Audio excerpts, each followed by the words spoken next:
ఈరోజు Venkatesh social welfare society ఆశ్రమంలో అన్నదానం చేయవారు బాపట్ల జిల్లా మార్టూరు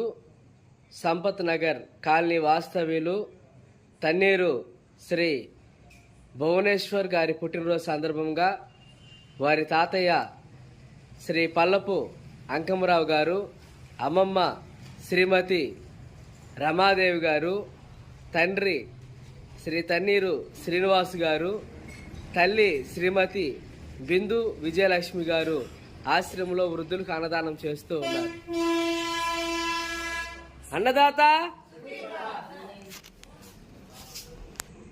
అన్నదాత